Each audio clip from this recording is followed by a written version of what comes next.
Bonjour, bienvenue sur CapForm pour notre série de Web TV sur la réforme de la formation professionnelle. Je suis Alexia Boyeux-Jeunecourt, conseillère en formation au JPSTLV de Bourgogne et à la DAFPIC de l'Académie de Dijon. Nous sommes le 5 mars 2019 et aujourd'hui nous allons parler de la réforme et du parcours de formation.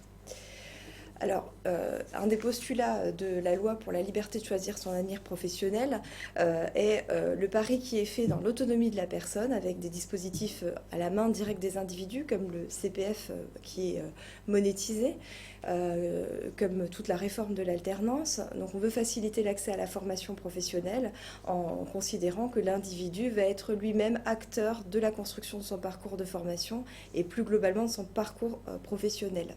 Et pour que ça marche, la contrepartie, c'est que le gouvernement souhaite réguler le marché de la formation.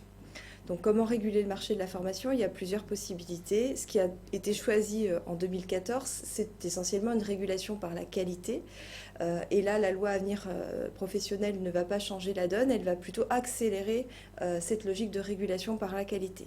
Donc quelques points par rapport à l'offre de formation. Il y a déjà une nouvelle définition de l'action de formation, on va voir ensemble. L'idée étant plutôt d'ouvrir les possibles en termes de financement, de permettre de financer des ingénieries différentes. En parallèle, donc des contraintes supplémentaires sur l'appareil de formation, avec d'un côté donc une nouvelle marche par rapport à la qualité, avec une obligation de labellisation à venir en 2021, et puis des obligations d'information qui sont déjà importantes, mais qui vont peser encore un peu plus lourd sur les organismes de formation, dans un système qui est de plus en plus dématérialisé. Donc on va revoir ensemble ces différents points.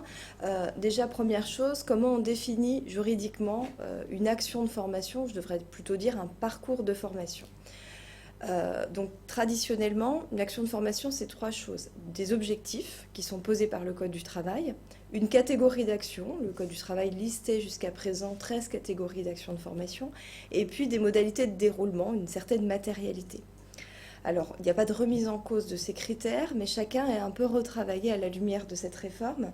Donc, sur les objectifs généraux, c'est plutôt du toilettage. On reste à peu près sur la même logique, hein. Une formation finançable, c'est une formation pour s'insérer, se réinsérer, pour développer des compétences, pour accéder à un niveau supérieur de qualification professionnelle, par exemple. Ensuite, il y a cette question des typologies d'actions de formation. Donc on avait une liste de 13 catégories qui était devenue assez difficile à utiliser. C'était assez compliqué de dire si l'action de formation qu'on préparait rentrait plutôt dans le développement des compétences, dans la professionnalisation. On avait des modalités très particulières comme la radioprotection, la maîtrise de la langue française. Tout ça est supprimé par la loi Avenir professionnel qui simplifie les choses en disant qu'une action de formation, c'est une action qui vise un objectif professionnel et qui peut rentrer dans 4 catégories uniquement. Les actions de validation des acquis de l'expérience, les actions de bilan de compétences, les actions d'apprentissage et les actions de formation. Donc le reste, 4 catégories, ce qui est beaucoup plus simple en termes de qualification. Pour chacune des catégories, le Code du travail reprécise les objectifs. Ensuite, le dernier critère de définition de l'action de formation, c'est la façon dont elle se déroule. Traditionnellement, donc on dit que l'action de formation, elle obéit à une certaine matérialité. On doit donner un programme préétabli aux stagiaires avant leur inscription qui va définir les objectifs, les prérequis, qui va expliciter les moyens pédagogiques, les moyens techniques, les modalités de sanction, etc. etc. Bon. Aujourd'hui, la loi Avenir professionnel détache l'action de formation de cette notion de programme préétabli. On ne retrouve plus la liaison dans le Code du travail. Ce qui est le plus important aujourd'hui au niveau de la définition, c'est la notion d'objectif professionnel et la contractualisation. Donc le plus important, c'est de contractualiser avec le bénéficiaire ou avec le financeur de la formation sur un objectif professionnel à atteindre. Et c'est ça qui définit le parcours de formation finançable. Ça ne veut pas dire qu'il n'y a plus du tout de programme, mais c'est plus un élément de définition de l'action de formation. La notion de programme, on la retrouvera dans une autre partie du Code du travail, dans plutôt les obligations qu'on a à l'égard de nos stagiaires, avec la liste des documents à fournir, comme le nom des enseignants qui vont intervenir, comme les horaires, etc. etc. Ce qui est nouveau aussi, c'est qu'on a pour la première fois une définition de ce qu'est une formation certifiante. Donc on a la définition du parcours de formation finançable et on sait en plus ce qui est certifiant, ce qui est intéressant par exemple par rapport à la mobilisation du compte personnel de formation. Le Code du travail dit qu'une formation certifiante, ça peut être trois choses.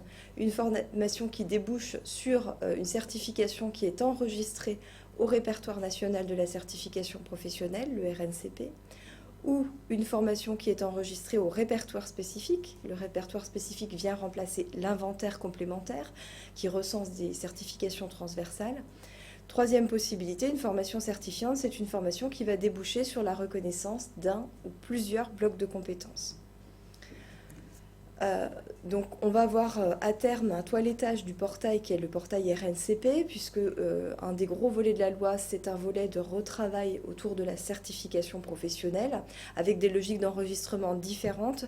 Aujourd'hui, on part sur des enregistrements de 5 ans maximum pour tout type de certification, que ce soit au RNCP ou au répertoire spécifique. Donc au répertoire spécifique, donc des certifications transversales, par exemple les certifications en langue, en bureautique et les habilitations électriques. Et puis au RNCP, des certifications qui répondent généralement aux grilles de convention collective et qu'on peut classifier en différents niveaux et qui sont enregistrées soit par des certificateurs publics, soit par des certificateurs privés comme les branches professionnelles. Il y a d'ailleurs un enjeu d'enregistrement, par exemple, pour les certificats de qualification professionnelle qui ne sont pas tous enregistrés au RNCP et qui, depuis le 1er janvier 2019, ne sont donc pas tous éligibles au compte personnel de formation. Ce qui est intéressant de voir, c'est que les critères d'enregistrement des certifications évoluent aussi avec la loi Avenir Professionnel, avec une logique d'assurance qualité qui est beaucoup plus forte, avec des dossiers qui vont être un peu plus lourds. L'idée étant à terme de peut-être diminuer le nombre de certifications, de s'assurer de la cohérence des certifications les unes avec les autres et de la cohérence surtout des blocs de compétences des différentes certifications. Donc on a un texte qui est sorti qui établit les nouveaux critères d'enregistrement des certifications au répertoire national de certification professionnelle. Donc vous voyez apparaître les différents éléments qui sont pris en compte. Il y a des choses qui étaient déjà existantes, par exemple l'adéquation entre des emplois occupés par rapport aux métiers visés par le projet de certification professionnelle. C'est pas nouveau. Aujourd'hui, il fallait 3 cohortes. Là, on est sur au moins 2 promotions. Il va falloir aussi donner des éléments par rapport à l'impact en matière d'accès à l'emploi, de retour à l'emploi des personnes qui ont suivi la formation certifiante, là encore sur au moins 2 promotions. La commission des certifications professionnelles de France Compétences va aussi étudier la qualité des référentiels, vérifier qu'il y a bien des procédures de contrôle qui sont mises en place par rapport aux modalités d'organisation des épreuves, vérifier la prise en compte de tout le cadre juridique, les possibilités d'accès à la validation des acquis de l'expérience et de nouveaux critères qui sont importants, vérifier que la certification ou le projet de certification qui est déposé a bien une constitution avec des blocs de compétences et que ces blocs de compétences sont cohérents. Qui plus est, on va regarder la cohérence également entre la certification nouvelle qui est déposée et d'éventuelles certifications équivalentes sur le même champ. L'idée étant d'éviter de démultiplier les certifications sur les mêmes métiers, les mêmes fonctions. Et puis, on va regarder comment les branches sont associées à l'élaboration et à la validation de la certification, en regardant le rôle des CPNE, des commissions paritaires nationales de l'emploi. Donc il y a un vrai renversement de la logique sur la certification. On va partir véritablement de la demande des branches professionnelles et des entreprises par rapport à la construction et au dépôt des certifications. On va avoir un rôle de pilotage très important de France Compétences qui va pouvoir faire des recommandations si un certificateur, quel qu'il soit, dépose un projet de certification qui, par exemple, n'est pas découpé en blocs de compétences ou ne paraît pas cohérent par rapport à d'autres certifications existantes sur les mêmes métiers. Et donc, France Compétences fera des recommandations avec un certain délai pour que le certificateur puisse modifier son projet de certification et qui soit ensuite valablement enregistré. Donc on rentre sur un système d'assurance qualité beaucoup plus contrôlé, avec derrière en filigrane un nouveau cadre de référence nationale, alors qui est un peu perturbant quand on a l'habitude de parler de niveau 5, de niveau 4 en rapport avec les grilles de convention collective, mais qui finalement n'est que la reprise du cadre européen qui apparaissait déjà au niveau du RNCP.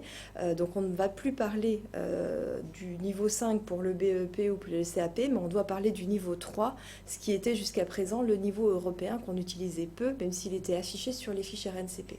Donc il y a un renversement de la logique. Seul le niveau 4, le niveau du bac, reste sur le même niveau en termes de chiffres. Ça permet aussi d'avoir une granularité beaucoup plus fine. Par exemple, on ne va pas être sur le même niveau entre un doctorat et un master, ce qui était le cas avec notre grille de certification habituelle type convention collective.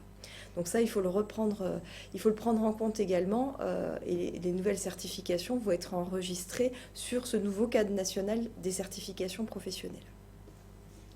Alors on a fait un petit détour par les formations certifiantes, puisque c'est important, c'est un des éléments phares de la loi et ça va avoir des conséquences sur le long terme. On va voir comment vont évoluer les enregistrements et plus globalement l'ensemble des certifications en France d'ici quelques années.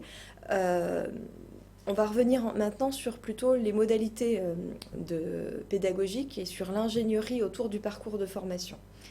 On a dit que dans les éléments de définition, l'essentiel aujourd'hui, c'est de dire qu'il faut un objectif professionnel. Une action de formation, c'est un parcours pédagogique qui vise l'atteinte d'un objectif professionnel. Donc on replace vraiment la formation dans une logique de résultat, parce qu'on va mesurer si l'objectif professionnel est atteint ou pas. Et on replace, mais ça c'est pas nouveau, cette volonté d'ingénierie de parcours qui avait été déjà initiée par la loi travail en 2016. Ce qui est mis en avant aussi, c'est la multimodalité, puisque la loi Avenir Professionnel dit deux choses. Il est toujours possible de réaliser en partie ou totalement l'action de formation à distance. Et puis, par contre, nouveauté de la loi Avenir Professionnel, on peut mettre en place une action de formation en situation de travail. Et le décret qui vient expliciter la loi sur cette thématique dit même que l'action de formation peut être organisée selon différentes modalités de formation qui permettent d'acquérir des compétences. Donc c'est une volonté d'ouverture relativement large en termes d'ingénierie, de manière à pouvoir individualiser au maximum les parcours et permettre l'atteinte des résultats.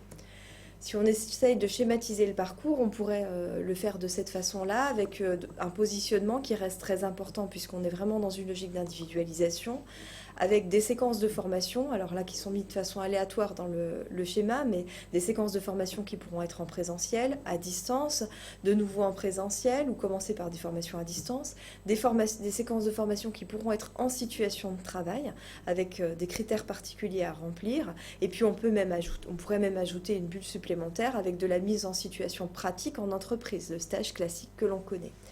Il faudra mettre en place des temps d'ajustement qui sont importants pour de la remédiation, pour pouvoir s'assurer de l'atteinte des objectifs et pour pouvoir mesurer, par exemple, sur un parcours à distance, l'assiduité de la personne. Donc, plus le parcours est long, plus il faut des temps d'ajustement. Et puis, on aura forcément une évaluation des acquis finales pour voir si l'objectif de départ fixé a été atteint. Tout au long du parcours, ce qui est un élément aussi important de la loi, une logique d'accompagnement de la personne et des obligations d'information qui pèsent sur l'organisme de formation, qui doit remonter des éléments sur l'entrée en formation, sur les interruptions éventuelles de formation et sur les sorties de formation. Et puis, ça va même plus loin aujourd'hui, puisqu'on va devoir remonter à la sortie des informations sur les taux de réussite et sur les taux d'insertion. Et le décret qui précise le suivi ou la traçabilité des actions de formation dit qu'aujourd'hui, la réalisation de l'action de formation qui compose ce parcours de formation peut se justifier auprès d'un financeur par tout élément probant. Donc on va sur des modalités de preuve relativement variées, avec l'idée d'avoir quand même un certificat de réalisation autour de la logique de présence, une logique de facturation, et puis après, c'est une relation de confiance qui doit se mettre en place avec le financeur, qui pourra s'arrêter au certificat de réalisation, qui pourra demander des pièces complémentaires de toute nature, par exemple un compte rendu d'entretien pour montrer bien qu'il y a eu un ajustement, par exemple les attestations délivrées à la fin pour voir qu'il y a eu une mesure d'acquis, si le financeur a un doute sur l'assiduité d'une personne ou sur la réalité de la réalisation du parcours.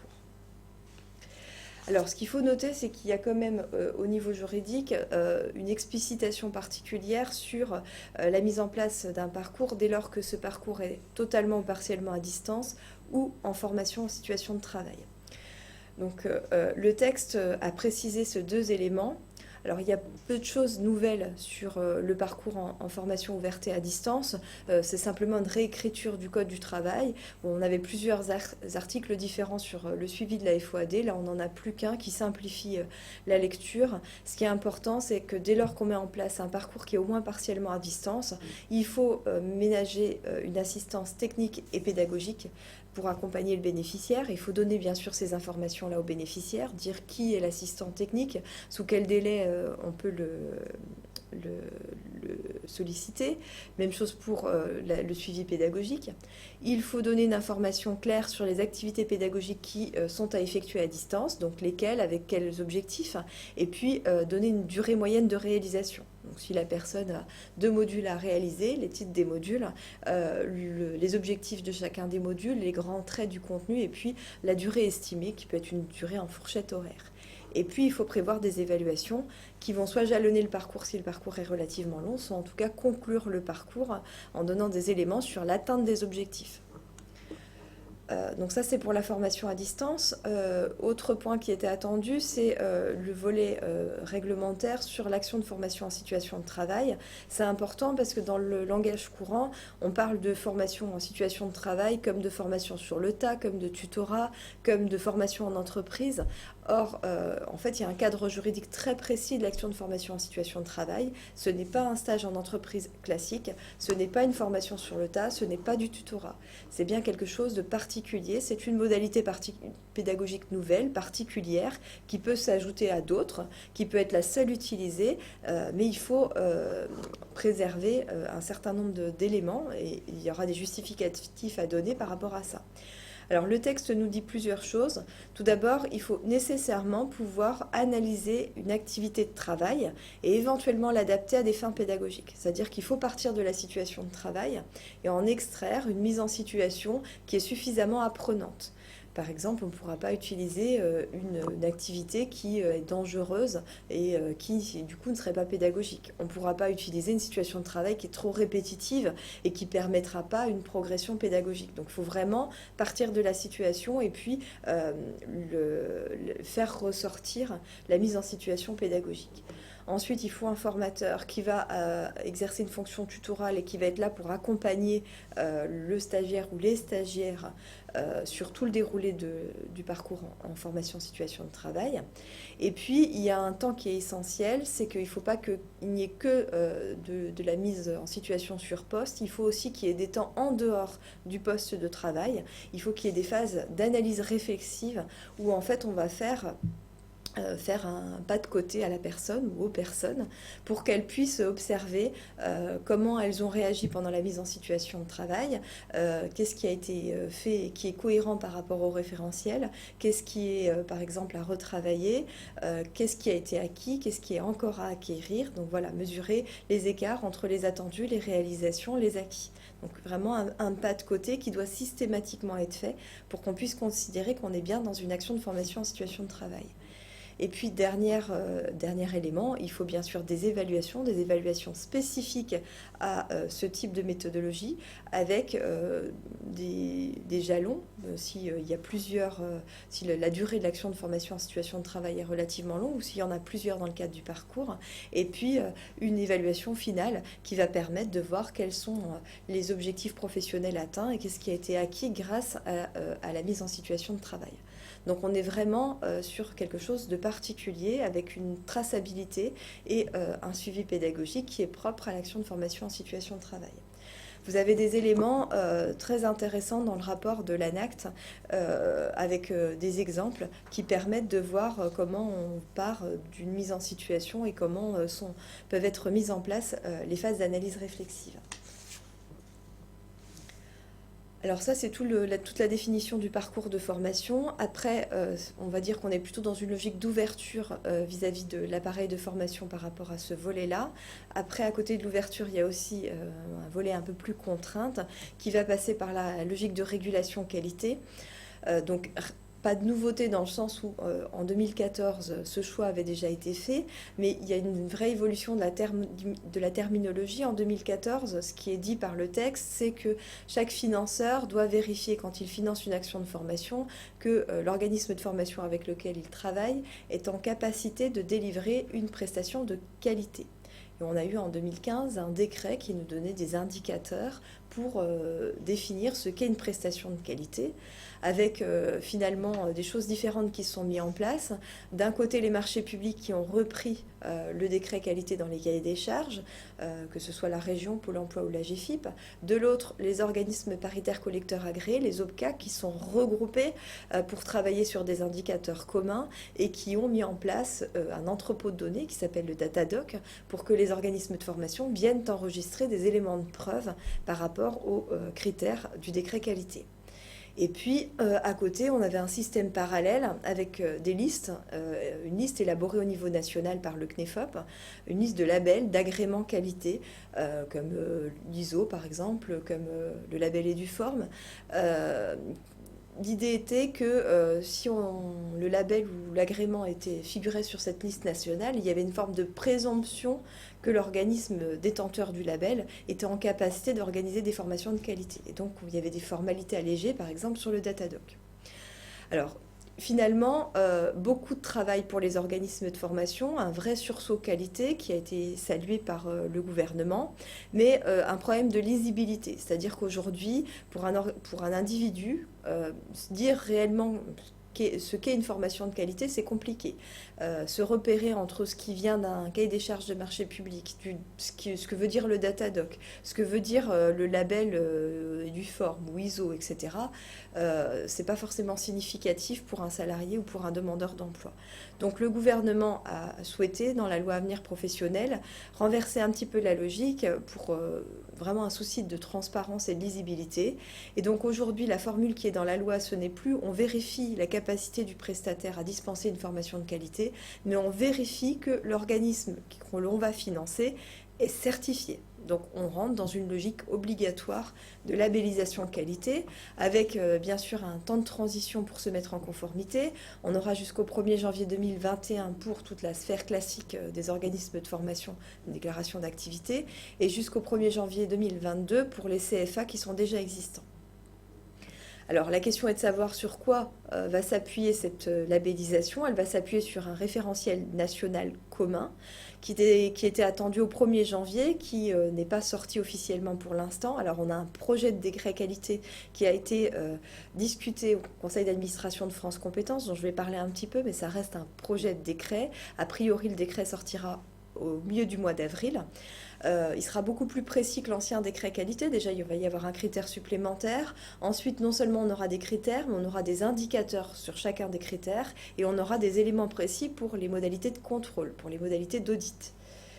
Ce qu'il faut retenir, c'est qu'à partir du 1er janvier 2021, si on ne rentre pas dans l'application de ce référentiel et si on n'est pas labellisé sur la base de ce référentiel, avec des auditeurs qui seront nécessairement en lien avec le COFRAC ou avec un autre organisme validé par France Compétences, on se prive totalement de l'accès aux fonds mutualisés. C'est-à-dire qu'on ne peut plus faire de CPF en euros, plus de CPF transition professionnelle, plus de contrat de professionnalisation, plus de contrat d'apprentissage. Il ne restera qu'une toute petite partie des actions de formation, tout ce qui va relever finalement du plan de développement des compétences des entreprises de plus de 50 salariés. C'est la seule partie qui est dérégulée, qui est non soumise à la qualité, puisqu'il n'y a pas de fonds mutualisés pour financer cette partie-là. Alors, un petit détour par le projet de décret qualité qui reste bien sûr à repréciser quand il sera entré en vigueur. Donc, on partirait sur 7 critères. Donc, on reprend les anciens critères du décret qualité de 2015. L'information sur les publics et les délais d'accès, sur les résultats obtenus, il n'y a rien de nouveau. L'identification des objectifs et leur adaptation au public, là encore, rien de nouveau. C'est d'autant plus important que c'est lié à la définition d'action de formation. Adaptation des prestations et des modalités d'accueil, d'accompagnement et de suivi d'évaluation. Ça aussi, c'est quelque chose qu'on retrouvait dans l'ancien décret qualité. Adaptation des moyens pédagogiques, des moyens techniques, des moyens d'encadrement par rapport à la mise en œuvre de l'action. Donc là encore, avec une logique d'individualisation très forte, ce n'est pas nouveau. Ce qui peut changer, ce sont les indicateurs ou les éléments de preuve qui vont être demandés. Un élément important est aussi la qualification et la professionnalisation des personnels chargés de la formation. Là encore, pas nouveau, c'était déjà dans le décret. Autre élément, la mise en œuvre d'une démarche d'amélioration par le traitement des appréciations et des réclamations. Alors, ce n'est pas totalement un critère nouveau, puisqu'on avait un critère qui tournait autour de la prise en compte des questionnaires de satisfaction stagiaire. Là, on ouvre un petit peu ce critère-là en allant plus loin que la satisfaction des stagiaires. On va parler de la satisfaction de toutes les parties prenantes, c'est-à-dire stagiaires, mais aussi clients, bien sûr, et puis éventuellement sous-traitants et partenaires. Et puis, on va parler aussi du traitement des réclamations, ce qui n'était pas écrit comme ça dans le critère précédent. Et puis, on voit arriver un nouveau critère qui, là, pour le coup, n'était pas du tout dans l'ancienne mouture du décret, qui est l'inscription du prestataire de formation dans son environnement socio-économique, avec des indicateurs qui vont tourner autour de la capacité du prestataire à mettre en place un système de veille, veille juridique, réglementaire, veille pédagogique, veille territoriale, veille sectorielle, connaissance du territoire et des partenaires, etc., etc. Dans le projet de décret, on parle d'une logique de tronc commun et ensuite des indicateurs qui vont être spécifiques en fonction des catégories d'actions sur lesquelles on va se positionner. Tout à l'heure, j'ai dit qu'on avait simplifié les choses. Il n'y a plus que 4 catégories de formation. Il y a le bilan de compétences, la VAE, les actions d'apprentissage et le reste, les autres actions de formation. Et on va retrouver en fait des indicateurs attachés précisément à chacune de ces 4 catégories. Donc le tronc commun, le minimum, entre guillemets, ça va être les 22 indicateurs qu'on retrouvera sur le bilan de compétences. Et ensuite, on va rajouter des indicateurs particuliers pour d'autres types de catégories. Par exemple, pour l'apprentissage, il y aura des indicateurs supplémentaires qui vont aller plus loin, par exemple, que sur l'action de formation. On prévoit déjà aussi dans le projet de décret la logique du contrôle, avec l'idée qu'on aura une forme de triptyque avec un audit initial. Donc pour une première demande de labellisation qui permettra d'avoir une labellisation sur 3 ans. Il est déjà dit qu'il y aurait des aménagements pour les organismes de formation qui sont déjà labellisés et qui ont un agrément ou un label qui fait partie de la fameuse liste nationale élaborée par le CNEFOP. Alors l'aménagement devrait porter sur la durée de l'audit, sur les indicateurs qui vont être vérifiés. On attend encore des précisions. Ensuite, il y aura forcément un audit de surveillance qui sera mis en place entre le 14e mois et le 22e mois suivant l'obtention de la certification. Ça sera valable peu importe le label, puisque tous les labels et agréments devront appliquer ce nouveau référentiel national. Et puis, troisième audit, l'audit de renouvellement qui devra se mettre en place juste avant la fin du délai de 3 ans, de manière à se retrouver directement de nouveau labellisé et qu'il n'y ait pas de trou dans la logique de labellisation. Donc voilà les premiers éléments qui demandent à être confortés par une nouvelle discussion sur le texte et puis sa mise en vigueur, donc normalement prévue dans le courant du mois d'avril. Et puis dernier point, on va rester dans un système avec des obligations d'information très fortes qui pèsent sur l'appareil de formation. Donc on a un article du Code du travail qui le rappelle. Il y a toutes les informations relatives à l'offre de formation, notamment celles qui sont relatives aux formations, aux tarifs, aux sessions d'information, aux modalités d'inscription et à la certification obtenue, doivent être collectées dans un système d'information national qui va être notamment celui géré par la Caisse des dépôts et consignations avec l'application smartphone CPF dont on attend le lancement officiel. Je rappelle les dates, a priori, des tests vont commencer là sur le premier semestre avec normalement une ouverture au mois de juillet pour la saisie par les organismes de formation ou pour l'envoi de fichiers envoyée par les organismes de formation à la Caisse des dépôts et consignations de toute l'offre éligible au compte personnel de formation afin de ménager une ouverture grand public sur octobre-novembre si les délais qui sont annoncés sont respectés.